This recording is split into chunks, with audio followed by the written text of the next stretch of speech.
Hello दोस्तों, स्वागत है आपका अपना YouTube channel black book race में। ये है ईडीएम का पार्ट 20 वीडियो और एक्सरसाइज हमने 1 एंड 2 एक्सरसाइज 1 और 2 कंप्लीट कर लिए। यहाँ तक कि एक्सरसाइज 3 भी कंप्लीट कर लिए। चल ये होगा हमारा एक्सरसाइज 4। ठीक है, चलिए आते हैं हम लोग क्वेश्चन नंबर 1 पर।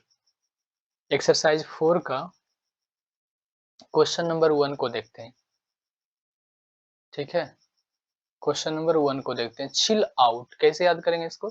ये ईडीएम है और बहुत ही प्यारा ईडीएम है। और मैं कुछ बातों को और समझाना चाहूंगा कि मैंने कुछ ईडीएम को किया था। जैसे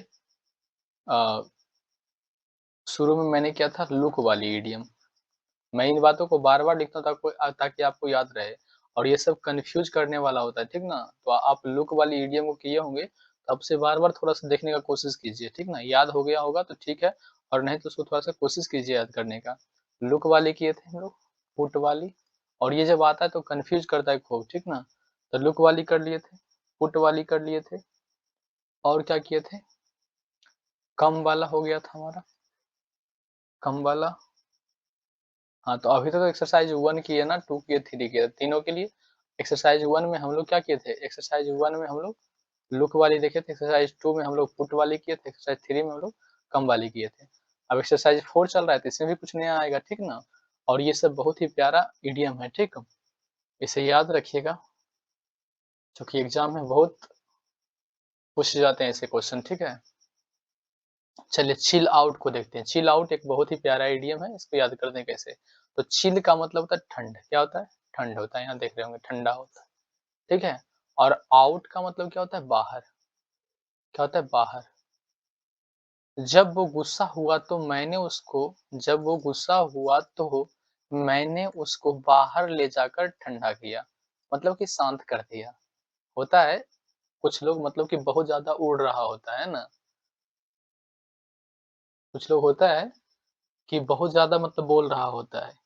लेकिन तभी जब एक एक मतलब एकाध हट्टे-कट्टे लोग आते हैं और उसको ले जाते हैं बाहर और ले जाकर जो समझा देते हैं बढ़िया से, ठंडा कर देते हैं उसको, तो फिर वो शांत हो जाता है ना? मतलब 1-2 फैट लगा देते हैं, फिर वो शांत हो जाता है। ठीक है? जैसे देखो, ये भाई साहब कुछ ज़्यादा ही बोल रहे थे, ऐसा मान लो, ठीक है? ये भाई साहब ने क्या किया, ये भाई साहब ने क्या किया, इसको 2-4 दिए, है ना? 2-4 फटके लगाए इसको, फिर ये चुप हो गया। क्या हो गया? चुप हो गया। चिल आउट का मतलब, या फिर ऐसे भी याद रखो, चिल चिल मतलब ठंडा होता है, आउट मतलब बाहर। क्या है? बाहर, है ना? कि ठंड में, अब ठंड में किसी आदमी को बाहर छोड़ दोगे, यानी कि कड़कड़ाती ठंड है, एकदम बहुत ज़्यादा ठंड है, और उस ठंड में किसी आदमी को आप बाहर छोड़ दोगे, तो बेचारा एकदम शांत हो जाएगा। सही बात है, क्योंकि उसे ठंड काफ़ी लगेगी ना, तो ठंड में थोड़ी ना वो हल्ला करेगा, वो तो एकदम चुप चुप हो जाएगा, चुप्पी साध लेगा। तो चिल आउट का मतलब होता है शांत होना। क्या होता है जी? शांत होना। तो आप ये दोनों तरीके से याद कर सकते हैं कि जब ठंड में हमने, है ना, किसी आदमी को बाहर छोड़ दिया, है ना? जब ठंड में किसी आदमी को बाहर छोड़ दिया जाता है, तो वो एकदम शांत हो जाता है, क्योंकि उसे ठंडी मार देगी, और ठंडी मार देगी तो वो ऑटोमेटिक चुप हो जाएगा ना? वो तो हल्ला करेगा नहीं, क्योंकि बहुत ज़्यादा तेज़ ठंड रहेगा। चिल मतलब ठंड, चिल मतलब क्या होता है? ठंडा होता है। ठंडा में आपने किसी को बाहर छोड़ दिया, तो वो तो चुप हो जाएगा ना, एकदम शांत हो जाएगा, ठीक है? मतलब टू काम डाउन मतलब शांत होना। टू काम डाउन का मतलब क्या होता है? शांत होना। तो चिल आउट का अर्थ क्या निकला? टू काम डाउन मतलब शांत हो जाना। क्या हो जाना? शांत हो जाना। चलिए, नेक्स्ट क्वेश्चन को देख लेते हैं। Question number 2, strike while strike. Strike while या व्हेन जो पढ़ना है पढ़ लीजिए। व्हाइल करके ही दे सकता है, strike while the iron is hot, ऐसे भी हो सकता है। या फिर स्ट्राइक, है ना, when the iron is hot. यहाँ 2 इडियम बनेगा, है ना? एक तो इसको लगा करके और दूसरा इसको लगा करके। यानी कि कभी व्हाइल लगा के भी पूछ देगा, तो कभी व्हेन लगा के भी पूछ देगा, ठीक है? या फिर व्हाइल और व्हेन दोनों को एक साथ लाके पूछ देगा, तो घबराने की बात नहीं है। स्ट्राइक व्हाइल या when the iron is hot, यानी कि स्ट्राइक जब कोई स्ट्राइक करे, है ना, अटैक करे, द आयरन इज हॉट, कहता है ना कि अभी लोहा गर्म है। आयरन इज हॉट, आयरन क्या है, गर्म है, यानी कि आयरन मीन्स क्या होता है, लोहा होता है। आयरन का मतलब क्या होता है, लोहा होता है। हॉट का मतलब क्या होता है, गर्म होता है। कुछ लोग का कहना होता है, लोग बोलता है कि अभी ही मौका है ना, अभी लोहा क्या है, गर्म है, और अभी ही हथौड़ा मार दो, यानी कि लोहा गर्म है और हथौड़ा चला दो, है ना। मतलब मौके का लाभ उठा लो, मौके का लाभ उठा लो। कहता है ना कि अभी माहौल गर्म है, चलो है ना, अभी मतलब कि हथौड़ा मार देते हैं, मतलब कि लोहे गर्म है, मतलब माहौल क्या है, गर्म है, और अभी हम लोग क्या करते हैं, स्ट्राइक मार देते हैं उस पर। क्या करते हैं, स्ट्राइक मार देते हैं, मतलब लोग मौके का फायदा उठा लेते हैं, मौके का लाभ उठाना, मौके का लाभ उठाना। तो स्ट्राइक, यानी कि स्ट्राइक मतलब चोट मारना या अटैक करना, है ना। जब आयरन इज हॉट, यानी कि जब लोहा गर्म हो, लोहा जब क्या हो, गर्म हो, मतलब मौके का लाभ उठाना। मौके का क्या होता है, लाभ उठाना, इसका मतलब क्या हो जाएगा, मौके का लाभ उठाना। ठीक है, मतलब जब लोहा गर्म हो तभी चोट मारना, मतलब कि मौके का फायदा उठाना, मौके का फायदा उठाना। कहता ना कि अभी लोहा गर्म है ना, अभी ही मौका है, लोहा गर्म है, हथौड़ा चला देते हैं, है ना, ऐसा बोलते हैं लोग। इसका मतलब होता है मौके का फायदा उठाना या लाभ उठाना। ठीक है, चलिए, तो strike while when the iron is hot का मतलब क्या होता है, मौके का फायदा उठाना। To act the right time या make use of an opportunity, यानी कि अपॉर्चुनिटी मतलब कि राइट टाइम है, यानी कि यह एक सही समय है कि हम लोग क्या है, अ, मतलब कि अ, है ना, to act at the right time, यानी कि यह क्या है, एक अच्छे समय है यूज करने का, अपॉर्चुनिटी इमीडिएटली, है ना, कि अपॉर्चुनिटी के लिए यह एक अच्छा समय है ना, यह एक सही समय है लाभ उठाने का, है ना, अपॉर्चुनिटी को प्राप्त करने का यह एक अच्छा समय है। चलिए, तो हो गया strike while when the iron is hot, मतलब कि लोहा जब गर्म होता है, लोग लोग कहते हैं कि लोहा अभी गर्म है, हथौड़ा चला दो, स्ट्राइक कर दो, चोट पहुंचा दो, या अटैक करो, है ना, अटैक करो, यानी कि मतलब फायदा उठा लो। होता है ना कि जब दो लोग आपस में लड़ रहे होते हैं, तो तीसरा जाके फायदा उठा लेते हैं, तो कुछ इस तरीके का हुआ। ठीक है, तो strike while when the iron is hot का मतलब होता है मौके का फायदा उठाना। चलिए, क्वेश्चन नंबर 3 देख लेते हैं। On good terms, good terms, है ना, गुड टर्म्स, टर्म्स का मतलब क्या होता है, संबंध होता है, टर्म्स का मतलब क्या होता है, संबंध होता है, और गुड मतलब अच्छा होता है। तो अच्छे संबंध का मतलब क्या हो गया, फ्रेंडली हो गया। अच्छे संबंध तो दोस्त में होते हैं ना, दोस्ती में, तो फ्रेंडली हो गया, फ्रेंड बोल सकते हैं, एमिएबल भी बोल सकते हैं, इसको कोई दिक्कत नहीं है। चलिए, क्वेश्चन नंबर 4 देख लेते हैं। डू अ गुड टर्न, है ना, वहां था गुड टर्म्स लिखा हुआ था। अभी जो हमने देखा क्वेश्चन नंबर 3 को फिर से मैं दिखा देता हूँ। ऑन गुड टर्म्स लिखा हुआ है, टर्म्स ध्यान दीजिएगा, है ना, क्या लिखा हुआ है, टर्म्स लिखा हुआ है। तो ऑन गुड टर्म्स का मतलब होता है ना, अच्छी संबंध, मतलब मित्रता, मतलब क्या हो गया, इसका मित्रता हो गया। चलिए, और यहाँ क्या है, गुड टर्न लिखा हुआ है, डू अ गुड टर्न। ठीक है, तो डू मतलब क्या होता है, करना, डू मीन्स करना, गुड मतलब अच्छा, गुड मतलब अच्छा, इतना से ही याद कर लेंगे। डू मतलब करना, और गुड मतलब अच्छा, यानी कि अच्छा करना। अच्छा करना मतलब क्या है, अच्छा करना मतलब किसी का भलाई करना, क्या करना, भलाई का काम करना। अच्छा करना मतलब किसी के लिए अच्छा करना, मतलब भलाई का काम करना, मतलब रेंडर अ सर्विस। कहता do an act of kindness, मतलब भलाई का काम करना, भलाई का काम करना। डू एन गुड, गुड मतलब अच्छा, यानी कि अच्छा करना, क्या करना, अच्छा करना, अच्छा करना।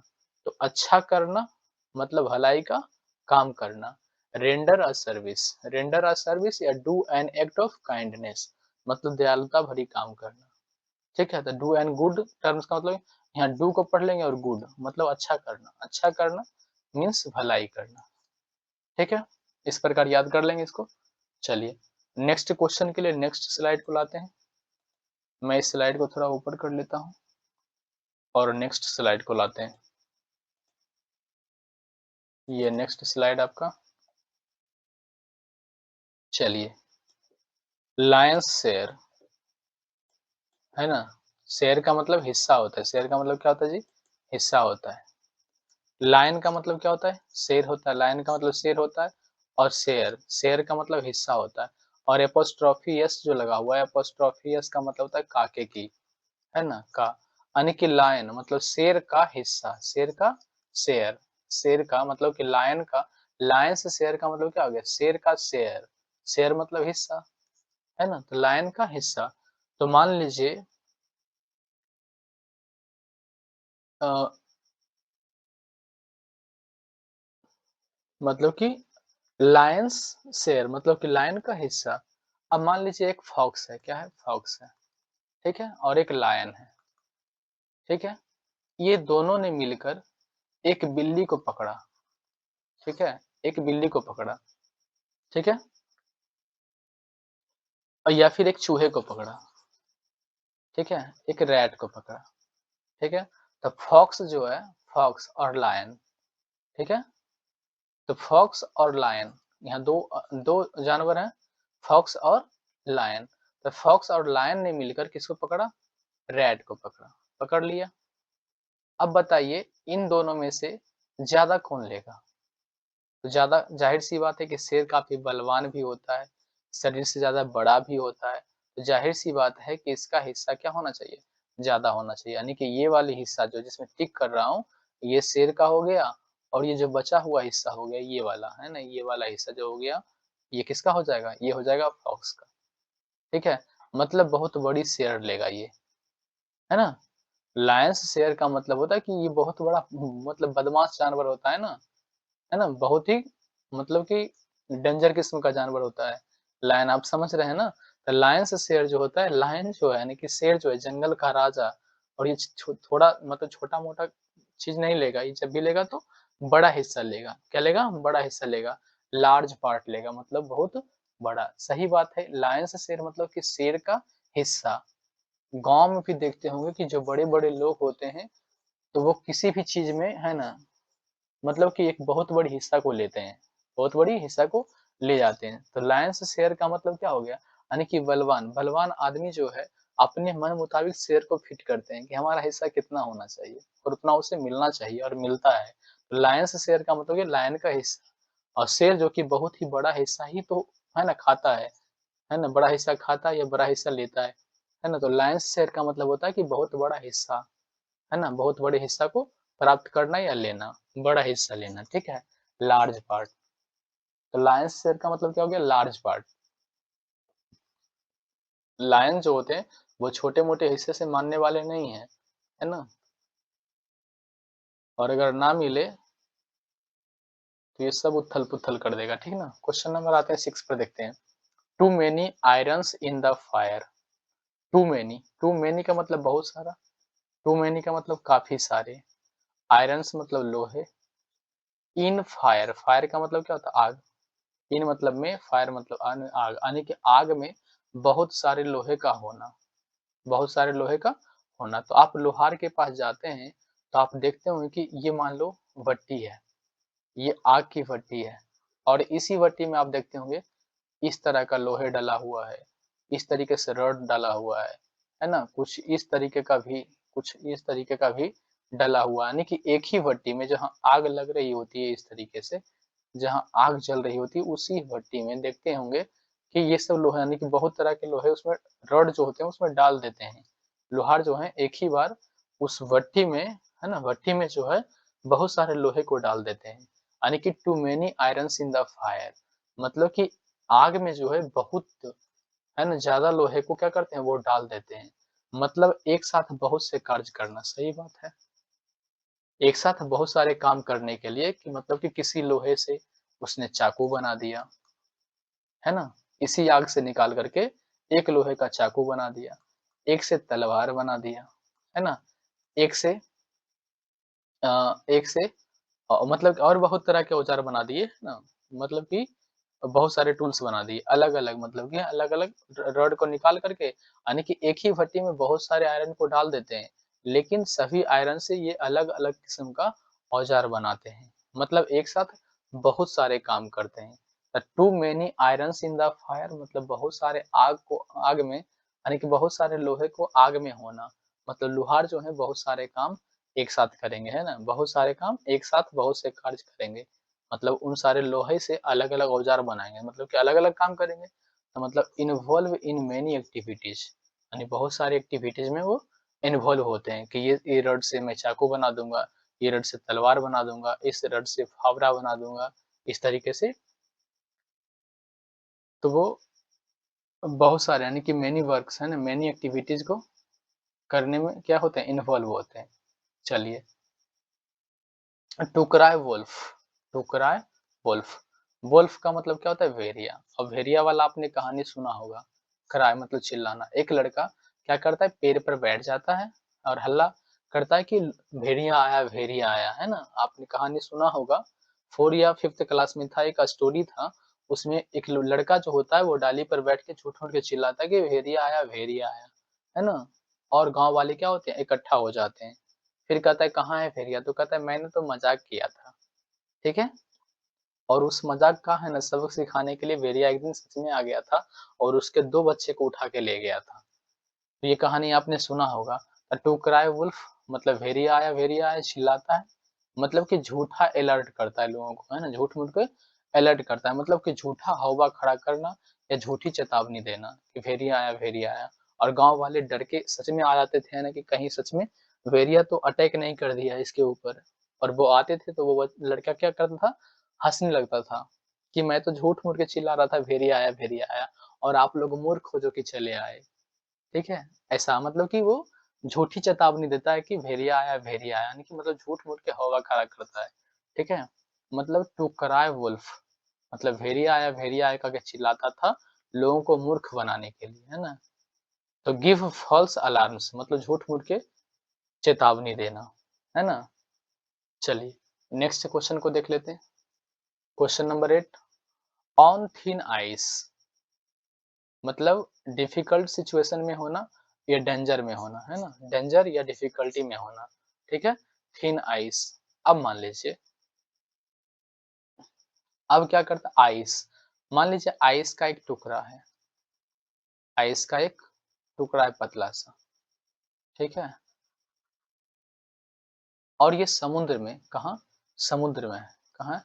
समुद्र में है, ठीक है? और इस पर किसी को खड़ा कर दो, ठीक है? किसी को खड़ा कर दो। ये काफ़ी मतलब कि पतली है, थिन आइस है, कैसा है? थिन आइस है, मतलब पतली आइस है और समुद्र में इसे है ना, मतलब कि इस आइस को ले जाकर और इस पर एक आदमी को खड़ा कर दो। तो बताओ अगर इसे तैरना नहीं आता होगा, तो बहुत दिक्कत वाली बात है। मतलब ये क्या हो जाएगा? डेंजर सिचुएशन में चला जाएगा, डिफिकल्टी में पड़ जाएगा ना? तो ऑन थिन आइस का मतलब होता है क्या होता है? ऑन थिन आइस का मतलब होता है precariously close to getting into trouble और डिफिकल्ट और डेंजर, यानी कि डेंजर और डिफिकल्ट सिचुएशन में होना या पड़ जाना। थिन आइस का मतलब यही होता है। थिन आइस मतलब पतली आइस हो, पतली आइस का टुकड़ा हो, पतली आइस का टुकड़ा हो और इस टुकड़े को इस टुकड़ा मान लो समुद्र में ले जाकर, सॉरी, समुद्र में समुद्र में ले जाकर छोड़ दो और इस पर किसी को खड़ा कर दो, इस पर किसी को खड़ा कर दो, ठीक है? और इसे तैरना नहीं आता है, तैरना नहीं आता है, तो क्या हो जाएगा? ये डिफ़िकल्टी में पड़ जाएगा, मतलब डेंजर सिचुएशन में पड़ जाएगा, है ना? Danger situation, in danger situation मतलब डेंजर सिचुएशन में होना, ठीक है? तो थिन आइस का मतलब क्या होता है? इन डेंजर सिचुएशन होता है। चलिए, नेक्स्ट स्लाइड को लाते हैं।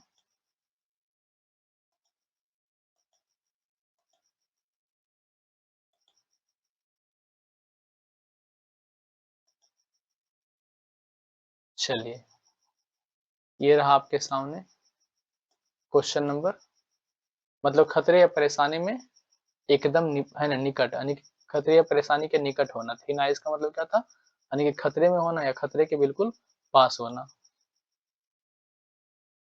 तो मतलब देखो उसे पता नहीं था, इसलिए वो समुद्र में बर्फ की पतली चादर पर चला गया, मतलब कि वो खतरे के नजदीक चला गया, है ना? इन थिन आइस, है ना? On the thin ice, on मतलब क्या था जी? On thin ice, on on मतलब पर, थिन मतलब पतला, थिन मतलब पतला, और आइस का मतलब बर्फ। ठीक है, बर्फ। यानी उसे पता नहीं था, ये आदमी को पता नहीं था, और ये गलती से क्या किया, यानी कि बर्फ की पतली चादर पर, बर्फ की पतली प्लेट या चादर पर क्या हुआ, खड़ा हो गया। मतलब खतरे के काफी पास हो जाना, है ना, है ना, मतलब कि खतरे के बिल्कुल पास होना। चलिए, क्वेश्चन नंबर नेक्स्ट, ये क्वेश्चन नंबर 9 आपके सामने। कॉक एंड बुल स्टोरी, क्या आपने कभी सुना है cock and bull story? Cock मतलब क्या होता है, मुर्गा होता है जी। कॉक का मतलब क्या होता है, मुर्गा होता है। अब बुल का मतलब क्या होता है, सांड होता है। बुल का मतलब क्या होता है, सांड होता है। तो कभी क्या आपने सुना है, कभी आपने सुना है ऐसा, मुर्गे और मुर्गे और सांड की कहानी? तो ये मनगढ़ंत कहानी है, मतलब झूठी कहानी हो जाएगी। अगर कोई आपको झूठ-मूठ के मुर्गा और सांड को एक साथ उस पर कहानी बना दे, मुर्गा और सांड को जोड़ करके एक कहानी बना दे, तो वो मनगढ़ंत कहानी होगा। मैंने ऐसा कभी कहानी नहीं सुना है, मतलब झूठी कहानी। मुर्गा और सांड की कहानी मतलब झूठी कहानी, है ना? मुर्गा और सांड की कहानी आज तक मैंने नहीं सुना है, ठीक ना? और ना ही कहीं छपा हुआ देखा है। The Kock and bull story का मतलब है झूठी कहानी। क्या हो गया, झूठी कहानी, है ना, झूठ मूठ के मनगढ़ंत कहानी, है ना, मतलब अनबिलीवेबल स्टोरी, मतलब कि जिस पर विश्वास नहीं किया जा सकता, जिस पर विश्वास नहीं किया जा सकता, अनबिलीवेबल, है ना, जिस पर बिलीव नहीं किया जा सकता वैसा story. The Kock and bull story का मतलब क्या हो गया, झूठी कहानी। क्या हो गया, झूठी कहानी, अनबिलीवेबल स्टोरी, जिस पर हम लोग बिलीव नहीं करते हैं वैसा स्टोरी। तब कॉक एंड बुल स्टोरी मतलब क्या हो गया, अनबिलीवेबल स्टोरी। एट लार्ज, अब एट लार्ज का मतलब क्या हो गया, एट का मतलब क्या होता है जी, एट का मतलब होता है पर, और लार्ज का मतलब क्या होता है, बड़ी होता है ना। एट मतलब पर, और लार्ज का मतलब क्या होता है, बड़ी, बड़ा होता है, ठीक ना। कहता जब मैं पुलिस थाने गया तो वहां पर जाने से पता चला कि बड़ी संख्या में अपराधी अभी भी पुलिस की पकड़ से क्या है, बाहर है ना। बहुत बड़ी, एट मतलब पर, और लार्ज मतलब बड़ी। मतलब जब मैंने पुलिस स्टेशन गया तो वहां जाने पर पता चला कि अभी भी बहुत बड़ी मात्रा में, है ना, ये बहुत बड़ी संख्या में अपराधी अभी भी पुलिस की पकड़ से क्या है, बाहर है। मतलब कानून के पकड़ से बाहर होना। एट लार्ज का मतलब होता है कानून के पकड़ से बाहर होना। एट मतलब पर, जब मैं पुलिस स्टेशन पर गया तो पता चला कि अभी भी बड़ी मात्रा में, लार्ज मतलब बड़ी, यानी बड़ी मात्रा में, यानी बड़ी संख्या में अभी भी अपराधी पुलिस के पकड़ से क्या है, बाहर है। तो एट लार्ज का मतलब क्या होता है, पुलिस के पकड़ से बाहर होना। मतलब अ क्रिमिनल एस्केप्ड और नॉट एट कैप्चर, यानी कि अभी तक उसको कैप्चर नहीं किया गया है। नोट काउट यानी कि अभी पकड़ा नहीं गया है, ठीक है, ना तो कैप्चर और ना ही पकड़ा गया अभी तक, ठीक है। तो एट लार्ज का मतलब क्या होता है, कानून के पकड़ से बाहर होना। क्रिमिनल एस्केप्ड और not at capture not caught, यानी कि अभी तक पकड़ा नहीं गया है। एट लार्ज का मतलब याद हो जाएगा ना, एट लार्ज, एट मतलब पर, यानी कि पुलिस स्टेशन पर गया तो पता चला कहीं बहुत मात्रा में, यानी कि बहुत बड़ी संख्या में अभी भी क्रिमिनल क्या है, पुलिस के पकड़ से बाहर है। एट लार्ज का मतलब होता है, ठीक है। तो चलिए, आज के लिए इतना ही, मिलते हैं नेक्स्ट क्लास में। तब तक के लिए जय हिंद। और मैं उम्मीद करता हूँ दोस्तों कि आप लोगों को भली-भांति चीजें समझ में आ रही होगी। आप कोशिश करें, है ना, थोड़ा-सा बस, है ना, बस बने हुए रहिए, खाली बस, है ना, शुरू से अंत तक बस बने हुए रहिए। बातें बन जाएगी, कोई दिक्कत नहीं है। एक बार नॉर्मल स्पीड से और एक बार 2x के स्पीड से, बस यही 2 काम करना है आपको, कोई दिक्कत नहीं है। ऐसा नहीं है, अगर हमको पढ़ाया गया है 1 टू, यानी कि अगर हमें कोई पढ़ाया है 1 से लेकर, सॉरी, 1 से लेकर, है ना, 1 टू 30 तक का मुझे कोई पहाड़ा पढ़ाया, ठीक है, पहाड़ा पढ़ाया, तो एक ही बार में याद नहीं होता है, लेकिन कोशिश करने के बाद याद हो जाते हैं यार, है ना। तो मतलब पहाड़ा तो काफी टफ हो गया, उससे भी काफी मैंने इजी कर दिया है इसे, ठीक है, ये काफी इजी है और इससे इजी नहीं हो सकता है यार, है ना।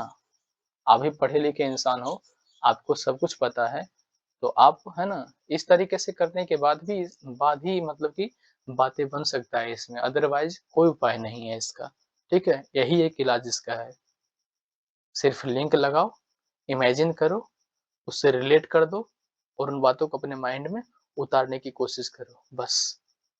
इससे ही बात बन जाएगी। तो चलिए मिलते हैं अगले क्लास में।